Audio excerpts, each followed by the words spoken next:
안녕하세요. 오늘도 사연살롱을 찾아주셔서 감사합니다. 한 번의 결혼으로 불행할 뻔했던 30대 여자입니다. 제가 결혼을 할 때 간혹 그런 소리를 들은 적이 있어요. 사람은 서로 비슷한 사람끼리 결혼해야 잘 산다. 아무리 불효자 같은 남자도 장가를 가면 효자가 된다. 저는 그런 말들을 들을 때면 다른 사람들도 마찬가지겠지만 절대 제 남편은 그러지 않을 거라고 생각했어요. 지금 생각하니 얼굴이 다 화끈거릴 정도로 창피한데 그때는 뭐에 쓰였는지 남편에 대한 믿음과 신뢰가 그렇게 말도 안 되게 두터웠네요. 그도 그럴 것이 남편은 결혼 전 연애하는 동안 내내 저에게 충성할 정도로 자상했고 조금 과장되게 이야기하면 세상에 여자는 저밖에 없는 것처럼 저를 아끼고 위해줬어요. 비록 한 가지 흠이라면 저보다 경제적 능력이 조금 부족했다는 거였는데 4년을 만나는 동안 남편은 한없이 선했고 자상해서 그런 흠 따위는 크게 생각하지 않았어요.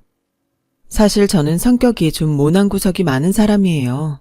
그래서 다가오는 남자들마다 제 성격에 배견하지 못했고 만난 지 얼마 되지도 않았는데 도망가듯 헤어지자고 했었는데 남편만큼은 그런 저의 모난 성격도 다 괜찮다고 받아주며 저를 사랑해주니 남편이야말로 저의 짝이라고 생각했었죠. 저희 성격은 저희 어린 시절 때문이었어요. 저는 아버지 없는 가난한 집의 장녀였거든요. 아버지는 제가 어릴 때 심장병으로 돌아가셨어요. 그래서 엄마는 저와 3살 아래 여동생을 홀로 키우셔야 했고 원래 아버지가 아프지 않았을 때도 집안 사정은 좋지 않았는데 아버지의 병원비까지 더해지면서 엄마가 감당해야 하는 빚은 한도 끝도 없이 많아졌어요. 그래서 엄마는 어쩔 수 없이 빚을 갚기 위해 밤낮을 가리지 않고 일을 해야 했고 저는 그런 집의 장녀였기에 응석 같은 건 부릴 수도 없었죠. 엄마를 도와 동생을 챙겨야 했으니 철도 빨리 들었는데 다른 사람들이 우리 집을 혹은 내 동생을 무시할까봐 경계했던 버릇이 지금의 저의 모난 성격을 형성하게 되었던 것 같아요. 엄마는 그런 저를 늘 안쓰럽게 여기셨죠. 그래서 형편도 어려우면서 무조건 공부해서 대학을 가고 하고 싶은 일을 하라고 말씀하셨어요. 하지만 철이 빨리 든 저는 매번 대답은 알겠다고 했지만 내심 돈 들어가는 일은 최대한 제 선에서 하지 않으려고 했어요. 그런데 수학여행 때문에 작은 일이 생겨났죠. 혜수야, 이거 수학여행비야. 너 선생님한테 수학여행 안 간다고 했다면서? 선생님이 전화하셨어? 내가 엄마한테는 말하지 마시라고 그렇게 말씀을 드렸는데. 이 바보야, 그게 선생님만 단속한다고 될 일이야. 네 친구 미영이 엄마가 전화했더라. 네가 수학여행 안 간다고 했다면서 너 돈 때문에 엄마한테 일부러 말도 안 한 거지? 그야 한두 푼도 아니니까. 그 돈이면 우리 세 식구 일주일은 거뜬하게 사는데. 혜수야, 엄마가 진짜 속상한 게 뭔 줄 알아? 알아. 내가 돈 걱정하는 거잖아. 그래, 애는 애 다워야지. 너 철없이 군다고 누가 뭐라고 하니? 이럴 땐 그냥 가고 싶다고 엄마한테 돈 달라고 하면 돼. 싫어. 엄마 고생하는 거 뻔히 아는데 무슨 그런 소리래. 난 하루라도 빨리 취직해서 돈 벌고 싶단 말이야. 그래야 엄마도 그만 힘들지. 엄마는 반대야. 항상 말하지만 너 꼭 대학 가. 힘들게 사는 거 엄마 하나면 좋게. 너랑 혜진이는 꼭 좋은 대학에 가서 좋은 직장 다니고 돈 걱정하지 말고 행복하게 살아. 그게 엄마 꿈이야. 그러니까 제발 돈돈거리지 마. 너도 다른 애들처럼 놀 거 다 놀고 공부해. 아무리 엄마가 빚이 많아도 네 등록금 하나 못 만들겠니? 그래도 너 계속 그럼 엄마 진짜 화낸다. 엄마가 아빠도 없이 누굴 믿고 사는데 내가 이 돈 통장에서 빼오면서 얼마나 울었는지 알아? 내 새끼 걱정이나 시키는 나 같은 게 무슨 엄마인가 싶어서.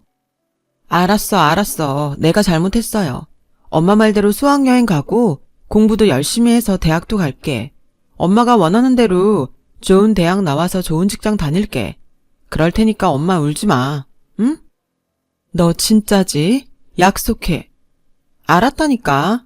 자, 약속. 엄마는 그렇게 저를 키우셨어요. 없는 집에서 공부라니. 하지만 엄마가 속상해하는 건 죽어도 싫었던 저는 죽기 살기로 공부에 매달렸죠. 이왕 하는 공부, 장학금이라도 받고 대학에 가게 되면 엄마도 기쁘게 해드리고 돈도 굳을 거라는 생각에 자는 시간도 아껴가며 교과서를 달달 외우고 또 외웠어요. 그 결과 저는 원하던 대로 명문대에 장학금을 받고 입학하게 되었고 남들 MT다 연애다 하며 놀 때 다음 학기 장학금을 받기 위해 또 열심히 공부만 봤더니 대학 4년 동안 모두 장학금을 받으며 대학을 졸업할 수 있었어요. 그 후에는 대학을 졸업하기도 전에 대기업 입사가 결정되었고 드디어 제 손으로 돈을 벌 수 있게 되면서 저희 집은 조금씩 형편이 나아지기 시작했는데 그때 느낀 감동이란 이루 말할 수 없었죠. 하지만 묘하게도 말할 수 없는 공허함은 있었어요. 엄마가 편해지고 동생이 돈 걱정하지 않고 학교에 다닐 수 있다는 기쁨은 컸지만 앞으로 나는 계속 이렇게 살아야 하는 건가 하는 의구심이 들더라고요. 그때 소개로 여러 번 연애를 하기 위해서 남자를 만났어요.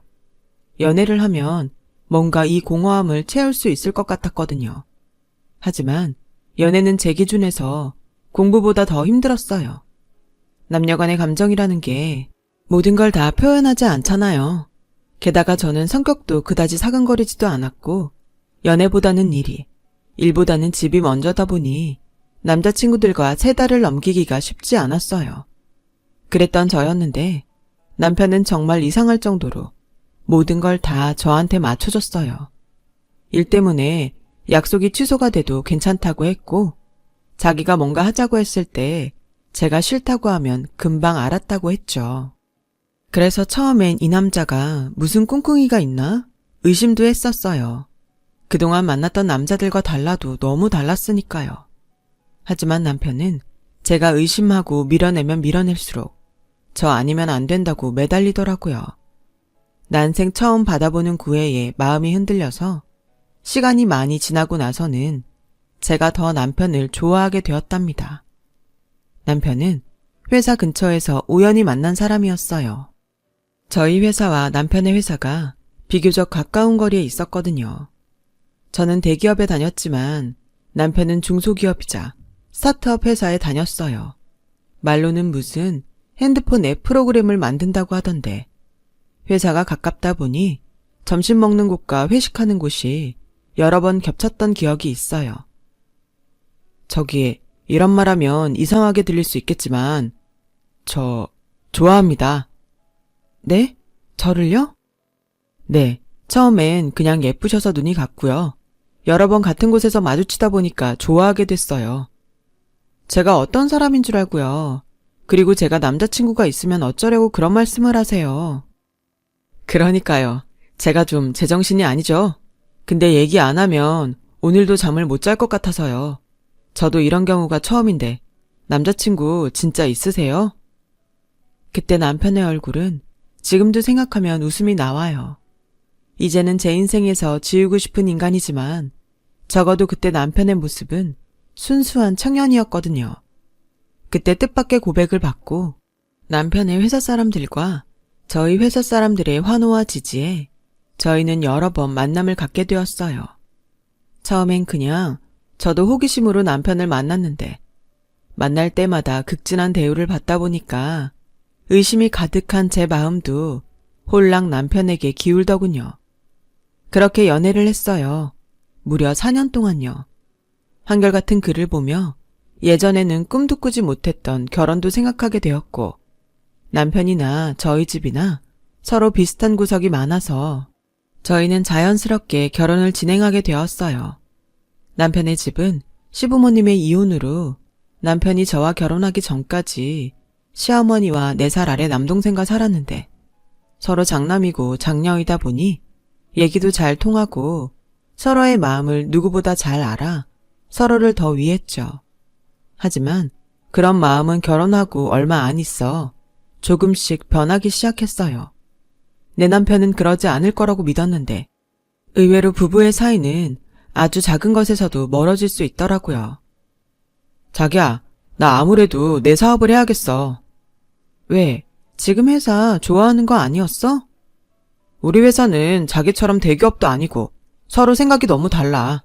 난 지금 우리 회사가 하는 거 마음에 안 들거든. 수익도 안 날 것 같고. 그러다 회사 문 닫으면 실업자 되는 건데 그냥 이참에 내 발로 나가서 내가 하고 싶은 거 하려고. 그래서 말인데 자기는 직장이 좋으니까 대출을 좀 받으면 안 될까? 뭐? 이 집 살 때도 내 신용이 더 좋다고 내가 대출 받았는데 자기 사업하자고 또 대출을 받으라고? 자기는 그냥 대출만 받아. 내가 알아서 다 갚을게.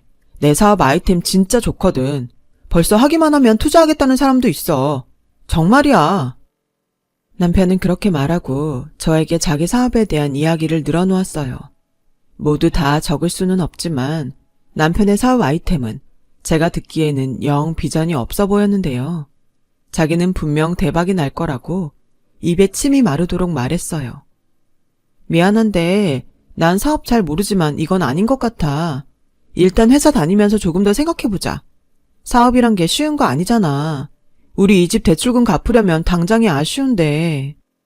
저는 제 성격에 맞지도 않게 남편을 최대한 설득했어요.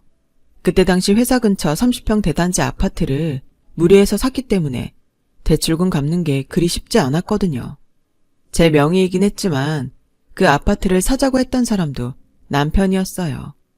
매월 200만 원 가까운 아파트 대출금과 공동으로 쓰는 공과금, 그리고 생활비까지 두 식구밖에 되지 않았지만 매달 늘어가는 지출은 꽤 많았어요. 남편이 회사를 그만두면 당장 그 많은 돈을 저 혼자 감당해야 하니 남편의 말을 들어줄 수 없었죠. 하지만 그 일로 남편은 마음이 상한 듯 예전과는 태도가 달라져도 너무 달라졌고 저러다 말겠지 하면서 시간을 보내다 보니 어느덧 결혼하고 첫 어버이날이 되었어요. 사실 신혼여행 다녀와서 시어머니하고도 작은 일이 있었거든요. 제가 공항 면세점에서 명품 화장품 세트를 구입해서 선물했는데 그게 시어머니한테는 그다지 마음에 드는 선물이 아니었던 거예요. 얘, 너는 없는 집에서 자랐다면서 돈을 이렇게 쓸데없는 데 쓰니? 얼굴에 쳐바르면 다 똑같은 걸 뭘 명품을 사? 엄마, 혜수가 엄마 생각해서 산 거잖아. 원래 혜수는 명품 쓰지도 않는데. 내 말이 왜 이런데 아까운 내 아들 돈을 쓰냐고. 그 선물은 제 돈으로 산 건데 시어머니는 자기 아들 돈으로 샀다고 생각했는지 아깝다는 말을 계속 반복했어요. 그래서 미리 준비한 용돈 봉투를 꺼내며 이렇게 말했죠. 죄송해요. 어머님이 이렇게 검소하신지 몰랐어요. 이거 용돈인데 이걸로 마음 푸시고 그건 저 주세요. 제가 환불하든지 선물하든지 알아서 할게요. 어머, 얘 좀 봐. 뭘 또 줘놓고 다시 달래. 용돈은 고맙다. 그러니까 내 말은 앞으로는 이런 데 돈 쓰지 말고 이렇게 돈으로 달라는 소리야. 얼마나 편하고 좋니? 너도 좋고 나도 좋고. 아들, 고마워. 잘 쓸게. 뭐냐? 형, 나는 뭐 없어? 서운하다. 형수, 서운해요. 아, 도련님 것도 있어요. 넥타이. 공무원 시험 준비하잖아요. 나중에 출근하실 때 매세요. 아, 네. 나도 돈이 더 좋은데 수험생도 은근 돈 쓸 때가 많거든요. 야, 형이 주려고 챙겨왔어. 이따 슬쩍 주려고 했는데 자식 좀 참지. 그랬어? 난 또 없는 줄 알고 서운했잖아. 고마워 형. 형수, 넥타이 잘 쓸게요. 지금 생각해도 완전 어이없어요. 저렇게 식구들이 남의 성의도 무시하고 돈만 밝히다니 좀 그렇더라고요. 그런데 더 화가 나는 일은 저희 집에 인사를 갈 때였어요. 적어도 자기 동생 줄 용돈은 준비했던 남편은 저희 집에 가서는 아무것도 준비한 것이 없더라고요. 선물도 용돈도요. 그래서 제가 마치 남편이랑 같이 준비한 것처럼 엄마한테 선물과 용돈을 드렸는데 남편은 미안한 눈치도 없더라고요. 게다가 제 동생도 자기 동생처럼 임용고시 준비하는 수험생인데 단돈 10만 원이라도 주지 그것도 말은 안 했지만 서운하더라고요. 이랬던 기억 때문인지 어버이날이 되고 저는 내심 남편이 어떻게 나오나 궁금했어요. 그러면서 또 시어머니한테 혼나기 싫으니 어버이날이라고 비싼 카네이션은 일부러 사지 않았고 용돈 봉투만 준비했죠. 당신 입으로 돈이 더 좋다고 했으니까 쓸데없는데 돈 쓰지 말고 그 돈을 용돈에 더 넣자고 생각했던 거예요. 하지만 역시나 사람의 욕심은 끝도 없는지 제가 용돈 봉투를 드렸음에도 시어머니의 표정은 그다지 좋지 않았어요. 그리고 이렇게 말씀하셨죠. 아유, 내 팔자야. 남들은 다 받는 카네이션도 못 받고 이게 무슨 어버이날이야.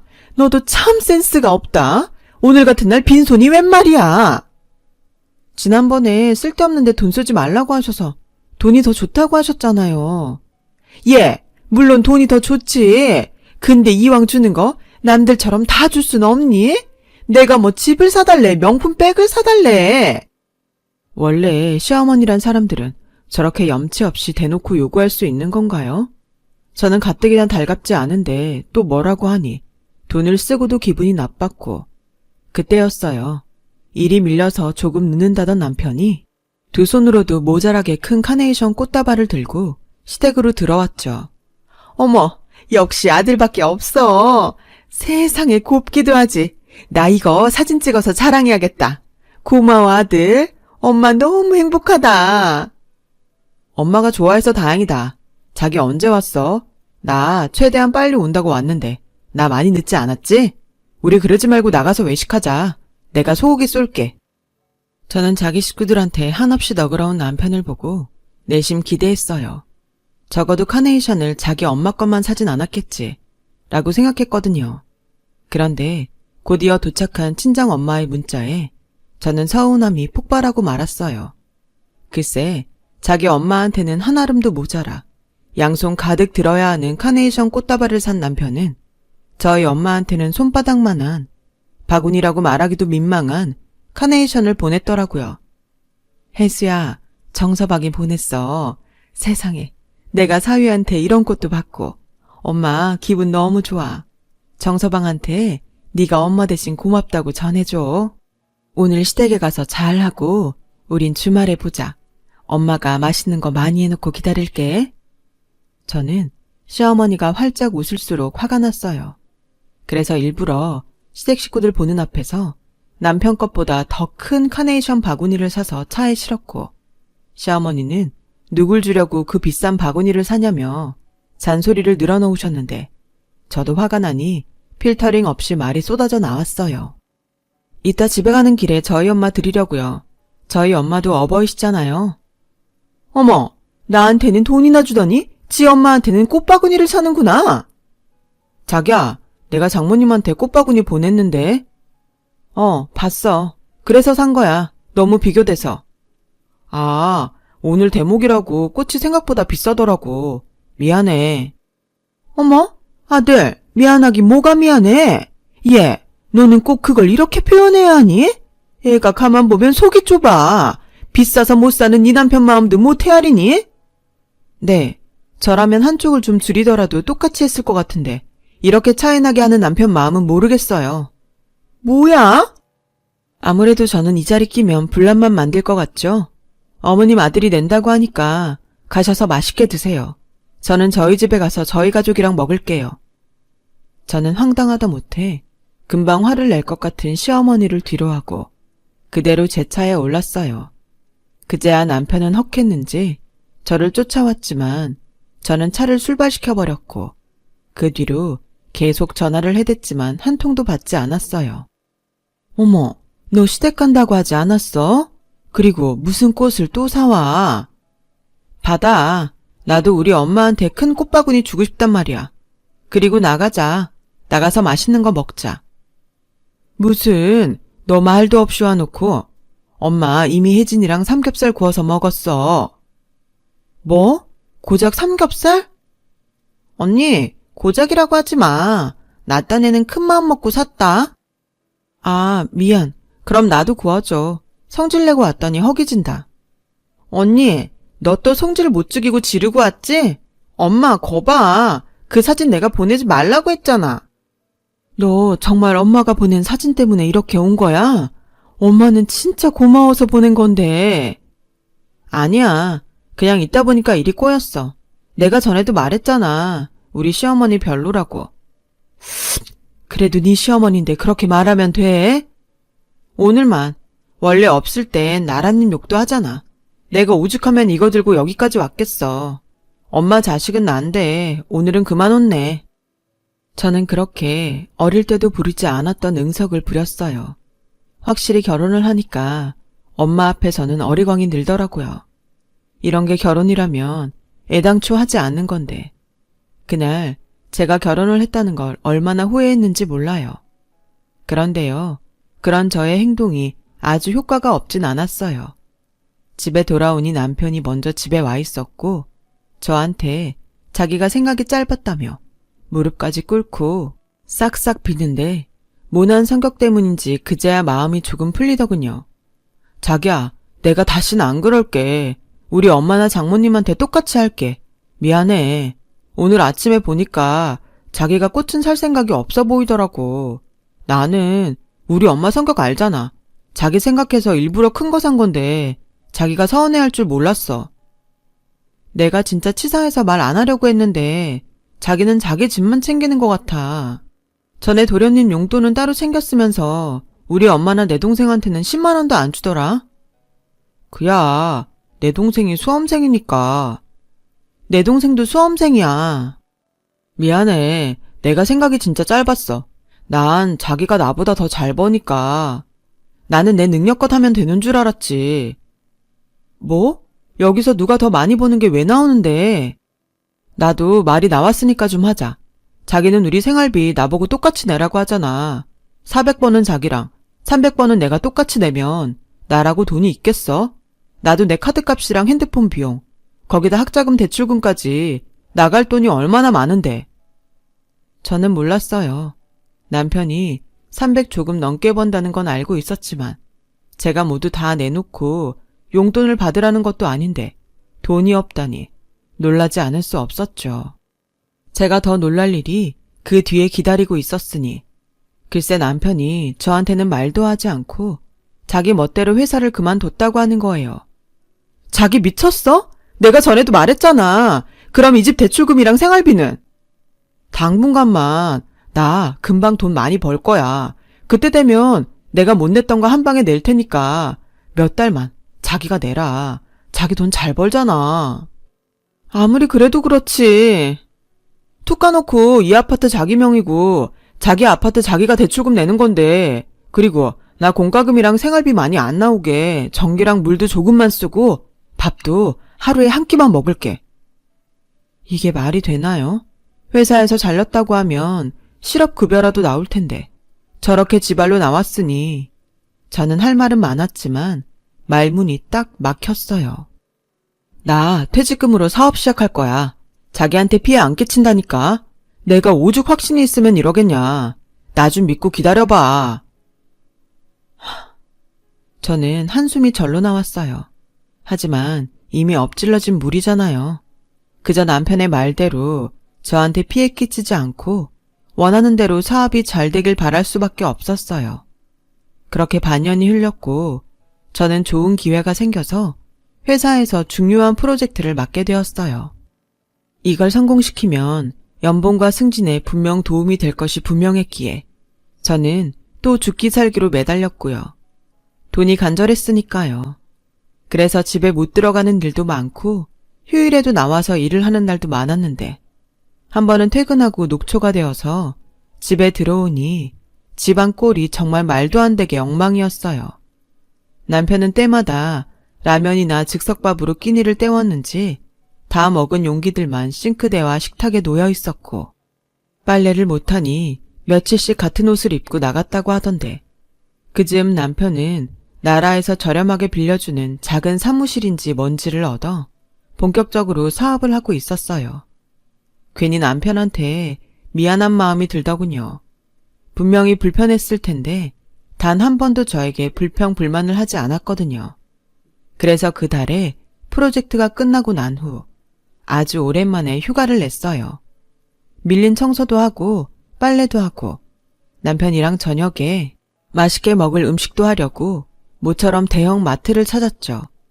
이것저것 남편이 좋아할 모습을 상상하며 쇼핑카트를 채우는데 계산을 하려고 생활비 통장 체크카드를 건넸는데 계산을 하는 아주머니께서 잔액이 없다는 거예요. 저는 놀라고 당황해서 그럴 일이 없다고 대답했는데 이거 몇 번을 긁어도 마찬가지예요. 다른 카드는 없으세요? 진짜 그럴 리가 없는데. 저는 어쩔 수 없이 제가 쓰는 개인 카드를 긁었고 그 길로 바로 ATM 기계로 가서 잔액 조회를 했는데 정말로 잔고가 하나도 없는 거 있죠. 불과 일주일 전에 제가 생활비 통장에 200만 원을 넣어놨는데 어이가 없어도 너무 없었어요. 게다가 생활비 통장에서 매달 아파트 대출금 원금과 이자가 나가는데 잔액 조회를 아무리 해봐도 돈은 없는데 대출금이 나갔다는 흔적이 없는 거예요. 저는 뭔가 이상한 예감에 그 길로 은행에 갔어요. 그리고 출금 내역을 싹 다 뽑아달라고 했는데 이 인간이 제가 대출금으로 나가라고 매달 200만 원씩 넣어놓으면 그 다음날 그 돈을 고스란히 뽑아간 거 있죠. 게다가 저희가 잔액이 부족하면 문자를 드리는데 한 번도 못 보셨어요. 안 그래도 계속 대출금이 상환되지 않으셔서 경매 진행 예정이거든요. 문자 못 봤어요. 그때였어요. 언제였는지 기억은 잘 나지 않는데 제가 화장실에 갔다가 나오니 남편이 제 핸드폰을 보다가 저를 보고 화들짝 놀라 당황했던 기억이 나더라고요. 아무래도 이 인간이 저 몰래 아침이고 저녁이고 제 핸드폰을 뒤져 은행에서 온 문자를 지웠던 것이 분명했어요.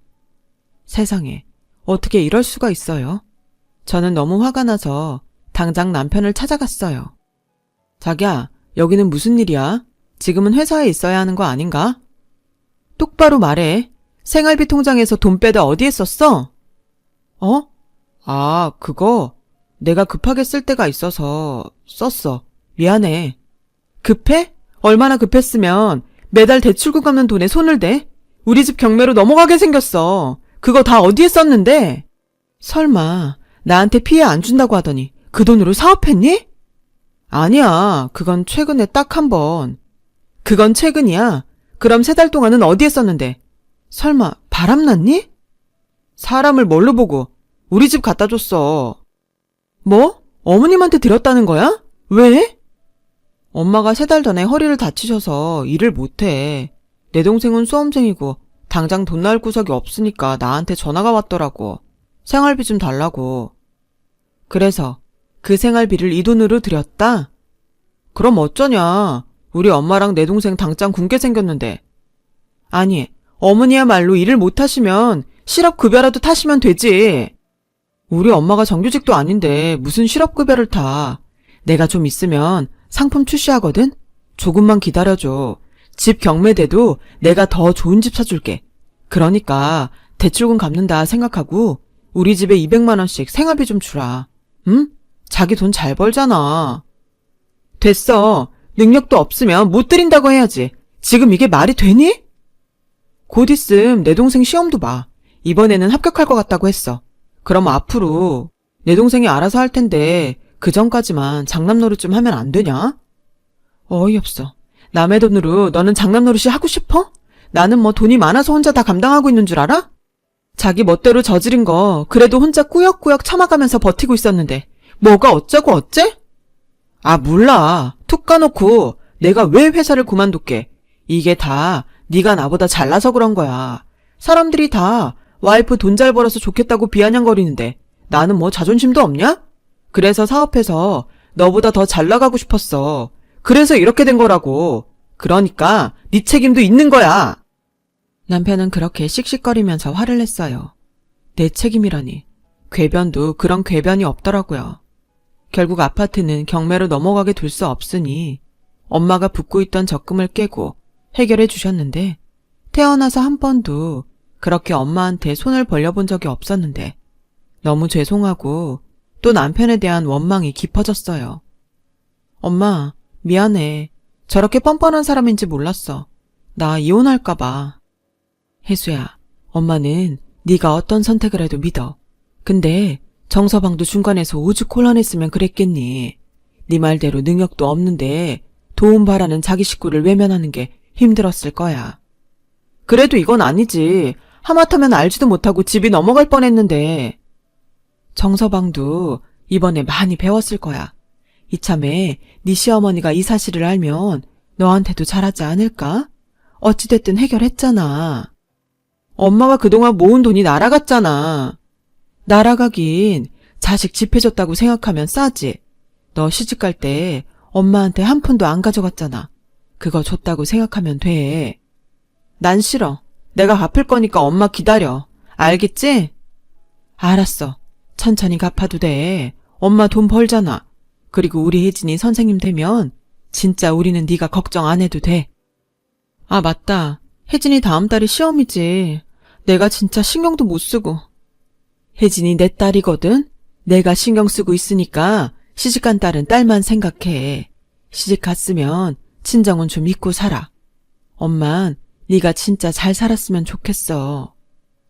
이런 저희 엄마의 마음을 남편이 알아야 하는데 적반하장으로 남편은 지 잘못이 까발려지고 난 후로는 아니 더 이상 돈줄이 막히고 나서는 막 나가기 시작했어요. 제가 그 일이 터지고 통장을 싹 바꿔버렸거든요. 야, 나 100만 원만 갚을게. 됐어. 그동안 나 몰래 빼간 돈만 몇백인데. 그럼 어쩌냐? 당장 우리 엄마 병원비도 없다는데. 몰라. 자기가 나가서 대리운전을 하던 수험생 동생 알바를 시키던 알아서 해결해. 야, 진짜 너무하다. 너 내가 성공하면 그땐 나 어떻게 보려고 그러냐? 별 걱정을 다 한다. 그 걱정은 내가 할 테니까 성공이나 해봐. 남편은 저에게 무시를 당했다고 생각했는지 그 뒤로는 집에도 잘 들어오지 않았고 집에 들어와서도 입을 꾹 다물었어요. 그러다 도련님의 공무원 1차 시험이 치러졌고 합격자 발표가 나는 날이 되었는데 남편이 잔뜩 어깨에 힘을 주더니 자기 집에 가자고 하더라고요. 이번에는 분명 합격이라면서요. 하지만 결과는 남편이 생각한 것과 달랐어요. 시댁에 들어가는 순간 집 분위기가 완전히 초상집 같은 분위기였거든요. 그런데 아주 황당하게도 불똥은 엄한 저한테 튀었어요. 이게 다 집안에 사람이 잘못 들어와서 그런 거야. 너 대기업 다닌다고 내 아들을 그렇게 무시한다며? 제가요? 그래. 내가 생활비 그거 조금 달라고 했더니 네가 번 돈이라고 안 된다고 했다며. 며느리도 가족인데 너는 우릴 가족이라고 생각하지 않는 거지? 집안 분위기가 이따윈데? 애가 무슨 공부가 돼? 그리고 남편이 사업을 하면 카드도 좀 주고 기를 살려줘야지. 이건 뭐 지만 잘났다고 내 아들 기만 팍팍 꺾어놓으니 뭔 일이 잘 되겠어. 안 그러냐? 그러니까 어머니 말씀은 이게 다 저 때문이라는 말씀인 거죠? 그래. 알겠어요. 그럼 제가 어머님 아들이랑 헤어지면 모든 게 다 제자리로 돌아가겠네요. 그렇죠? 자기야, 무슨 말을 그렇게 해. 우리 엄마는 속상해서 하는 소리지.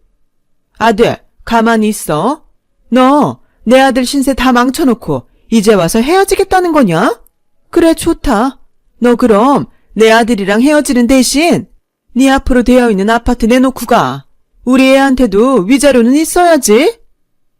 위자료요? 뭘 모르시는 것 같은데 위자료는 피해본 사람이 받는 거예요. 저 몰래 제 통장에 손을 댄 사람이 누군데 누가 누구한테 위자료를 줘요? 경매에 넘어갈 뻔했던 아파트 저희 엄마 돈으로 막았는데 그 아파트를 달라고요? 정말 염치도 없다. 그 위자료 누가 받게 될지 법으로 한번 따져볼까요? 자기야, 왜 그래? 화 풀어. 내가 다 잘못했어. 난 자기랑 죽어도 헤어질 마음 없는데 괜히 우리 엄마가. 뭐야, 이 팔풀이 같은 놈아. 넌 그렇게 무시당하고 살고 싶어? 그럼 어떡해? 당장 돈이 없는데. 엄마는 내 사정도 모르면서. 쟤 건드리지 마. 제 귀에 똑똑히 들리는 남편의 말에 저는 헛웃음이 나왔어요. 그리고 다음 날 필요한 집만 대충 싸서 친정으로 갔고 변호사 사무실을 찾아 이혼 소송을 진행했어요. 소장을 받은 남편은 친정으로 와서 빌고 또 빌었지만 저는 더 이상 그런 남편의 모습도 보고 싶지 않더라고요. 그렇게 며칠을 석고대죄하던 남편은 친정을 찾아왔어요. 하지만 꼼짝도 하지 않는 저를 보며 이혼을 피할 방법이 없다고 생각했는지 남편은 한순간 얼굴을 싹 바꾸고 이렇게 말하더군요. 아씨, 못해먹겠네. 알겠어, 이혼해. 대신 나 돈 좀 빌려주라. 그냥 달라는 거 아니고 빌려달라는 거야. 차용증이라도 쓰라고 하면 쓸게. 결국 목적은 돈이었지? 꿈깨. 더 이상 너한테 줄 돈은 10원 한 장도 없으니까. 그리고 각오하는 게 좋을 거야. 소송에서 내가 이기면 나한테 위자료 줘야 할 텐데 어디다 돈을 달래. 경찰 부르기 전에 얼른 꺼져. 그렇게 남편이라는 사람은 끝까지 저에게 추한 모습을 보였어요. 이혼 소송 기간은 길었어도 워낙 증거가 빼박이라 모든 것이 저한테 유리하게 흘렀고 재산 분할할 것도 없이 남편은 저에게 정신적인 피해 보상금까지 더한 위자료를 지급하라는 선고가 떨어졌어요. 그제야 시어머니라는 작자는 저에게 빌며 자기 아들을 봐주라고 애원하는데 진짜 이 집 사람들은 원래 이렇게 비굴한지 오만 정이 떨어지더군요.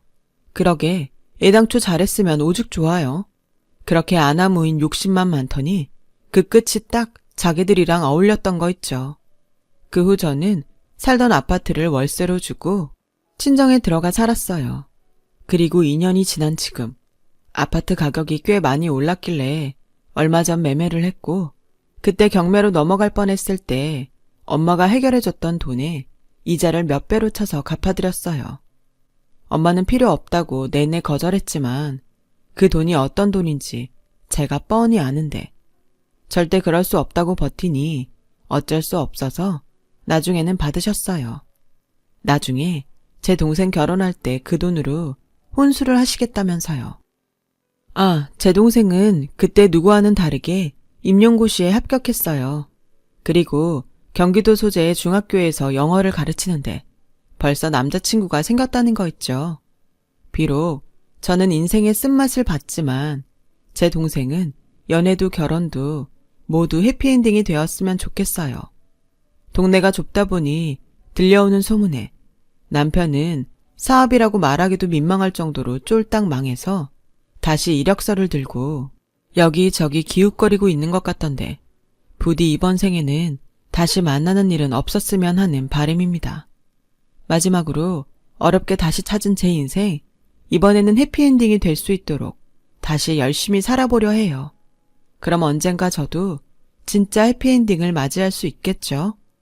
지금까지 저의 이야기 들어주셔서 고맙습니다. 여러분들의 인생도 해피엔딩이 되시길 진심으로 바래요. 여러분, 사연 댓글에 응원과 현명한 조언 부탁드려요. 좋아요와 구독은 저에게 큰 힘이 됩니다. 오늘도 좋은 일 가득하세요.